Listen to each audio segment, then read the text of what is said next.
Hey guys, welcome to another shoot and review. My name is Trevor, 16shooter. Today we're taking a look at Mezco's Silent Screamers Nosferatu Symphony of Horror Edition. Brand new version of Nosferatu that just came out. We're going to take it out of the box, see what comes with it. Then we're going to put it over on the table, set up a scene, take a shot with it, put it through its paces. I'll come back and tell you what I think about it. So let's get started. Alright, Nosferatu comes in a standard box. No fancy tin here, but maybe that cut down on the cost or allowed us to get some more accessories. I don't know. Either way, it's okay. Let's see what's inside. All right, inside we got three trays. We got the top tray that contains the figure and the hands. Second tray with some accessories like the smoke effect. And the third tray, which usually contains the stand and any soft goods and stuff. And that's it. So let's get this stuff out and take a look at what we got. All right, let's take a look at what's in the box. First of all, we've got Count Orlok himself. He's got a little bit more of a blue skin tone this time around. A little more of like a pulp comic look than film noir with those red eyes. Look really cool. Comes with 3 bats, different flight configurations, 6 rats. So if you got the first one, you got a lot of rats. These are gray rats as opposed to the sort of brown ones that came with the original one. 7 hands altogether, different claws, grabbing, holding. He comes with the lantern that the first one came with, but this is blue instead of red. He's got this peasant hat, which fits any of the heads. The spent too much time in the sun, burnt head, and a biting head. Comes with these 2 cool wolves. They're static, non-articulated, but boy, they look really, really nice, and they got a lot of heft and a lot of detail in the paint. Piece of the stand to hold the bats if you want to display it with the bats. The stand itself. He's got a cloak that has some good weathering along the bottom. 2-piece collar comes apart, and the smoke effect that we've seen with a lot of the other Mezco figures like Baron Benz.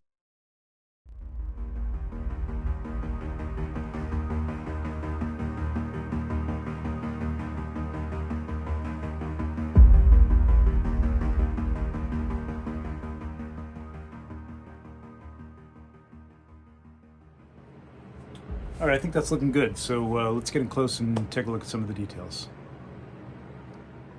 All right, let's start with the setup first. So the idea here is Nasi is releasing his pets for the night to go feed. So I'm using the 3 bats that he came with, and I wired them up. This isn't going to be an ACBA perfect composition. There's probably ways I could have done this that way, but this is complex enough, so I'm going to be taking some wires out. That's all there is to it, so I'm okay with it. Down below, I decided to put in this big rubber bat that I've got. Looks really good up close. And I just thought he would create some really cool perspective with the other 3 bats coming right at the camera. So Nosferatu is in front, standing in the window of a diorama that I made a while back. He is actually standing on the NECA Werewolf, American Werewolf in London box. Behind here I've got another piece, Crashbox Custom wall, just to give a little bit of interest background behind Nosferatu. You don't see too much of that in the actual shot, but you see enough just to make it, look as if he's in kind of a room. Okay, moving on to lighting. I've got a softbox overhead with, you can see there's a couple of blue gels in there just to give it the right amount of blue, to give it a nighttime feel. You can sort of see that reflecting on the stones, giving them a little bit of a blue tint. For my moonlight, I'm using Lume Cube with a snoot on it, and I think a white diffuser in there too. That's on about number 2 or number 3 brightness, and that's, casting some nice shadows on the wall from Nosferatu's hand and some of the bats. Down below, mainly to cast a little light on this bat, you can see underneath, and a little bit of light on these 2 bats is aperture light with a orange gel in it. and just a little bit of tissue to sort of cut that down and diffuse it a little bit. And then behind the scenes, got another lume cube, this time with a dome diffuser on it to give a little bit of room lighting to the inside of the castle and to get that underlighting on the sort of outcroppings on the castle to give that a little bit of interest and a little contrast with the blue.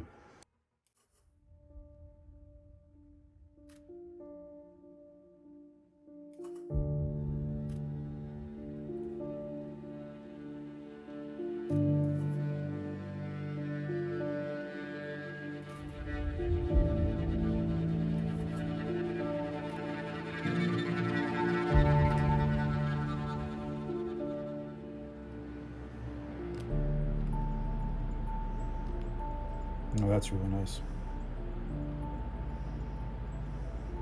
So we got a lot of variety of fog in here.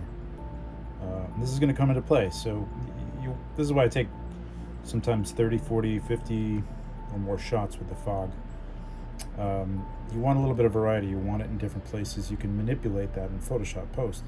But generally I'll try to get one that really kind of nails where I want things. That might be too much. But one of these I think in here with the fog really focusing up here, which is what I was trying to do, and gets a little bit of a moonlight feel, is probably going to be what I go with. All right, once we're done with the shoot, it's time to bring things into Lightroom. You can see this wasn't even a lot of shots for me, and this is only the stuff that sort of worked out. I went through 3 or 4 rounds of shooting this. I changed a bunch of things for clarity, the light, changed some things like the position of this bat. I didn't like over a few shots until I got him, up off the base of the image. I hadn't left myself much room over here, which is something I always have to constantly tell myself to do, is to back the camera up a little bit so that you give yourself some room to crop. And I did that with the subsequent shots, and I finally ended up about here. More room here. I really like the way this bat was working out with a little bit of detail from the light underneath and a nice light on the eaves here. This is a little too bright, but I brought it down a little bit, and I got the room light back, which I had lost in this series of shots. So a lot of back and forth. Don't have to go this crazy, but I try to get, I see things that I don't like, and I'll go back and I'll try and fix them.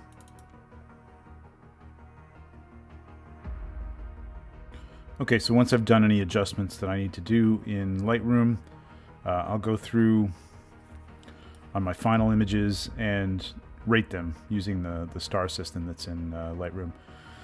Usually giving the best image a 4, some of the other supporting images where there's some elements that I want, some fog, the way the light hit with the fog, something like that.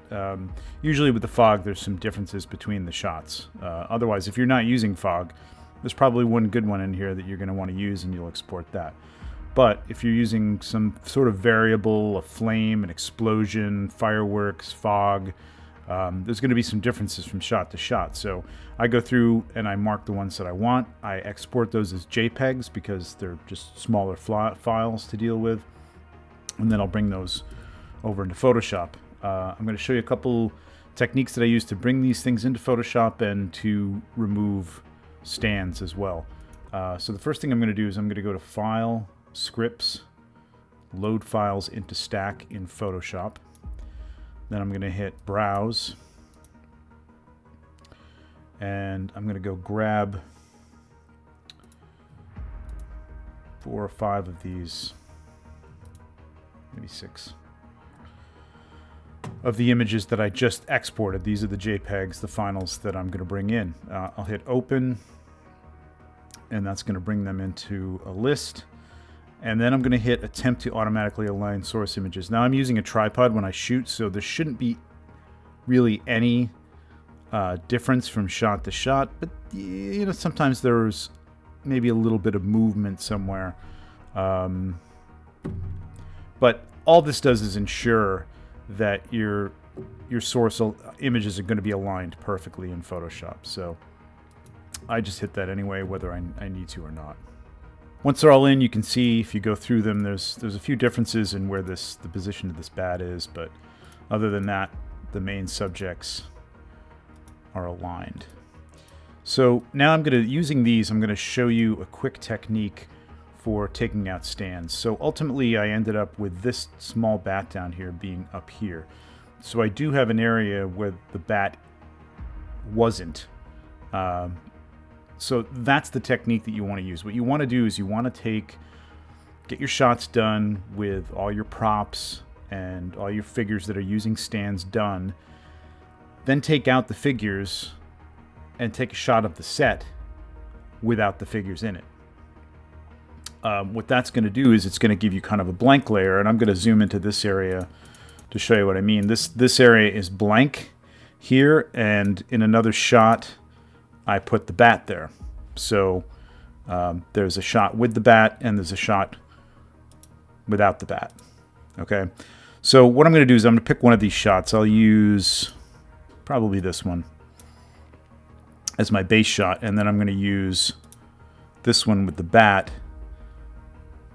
So we're going to take the layer with the bat and we're going to add a layer mask to it, which is this button down here, add layer mask. What you want to do then is you want to take a brush, soft brush, put the hardness down to 0, just a little bit bigger than your wire, so you can adjust that. It's probably good. Make sure your color is set to black. You can hit the default colors here and then just swap so that black is in the front. And what we're going to do now is adding black to this mask. You're going to click on the mask area, not the image, the mask, and just run that black brush right over there.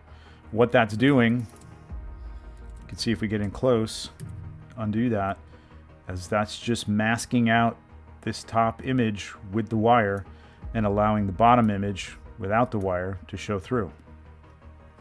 You can get a little tighter with the brush if you need to get in close to a figure. You don't want to get too sloppy with that. You want to get nice and tight. Zoom in close and really get those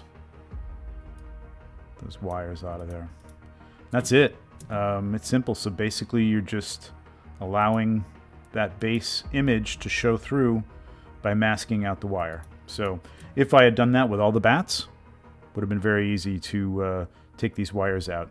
Like I said, with fog it makes it a little bit more difficult, so I'll use other techniques like the clone tool or the spot healing brush tool to take these out. Manually it's a little more work, but I've been doing it a while and it comes pretty easy, but it's not as easy as this technique here, so that's a great thing to use. Once I'm done with all that and refining the image, I'll go into some other techniques in another video about dodging and burning, an easy way to do that. I will take it and bring it all together, do some other secret sauce stuff, and this is your final image.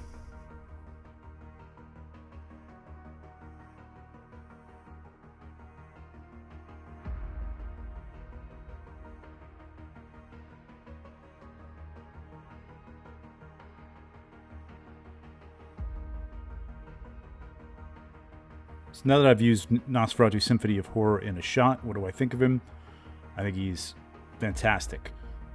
Great articulation, comes with a lot of awesome accessories, the rats, the bats, the wolves, the cloak.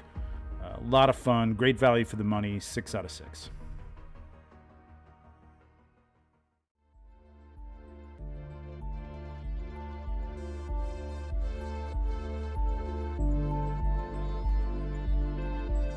Thanks for watching. I hope you enjoyed it and learned something. If you did, hit the like button, and if you have any suggestions or questions, let me know in the comments. Please consider subscribing, hit the bell to be notified when new videos are added, and as always, keep shooting your toys.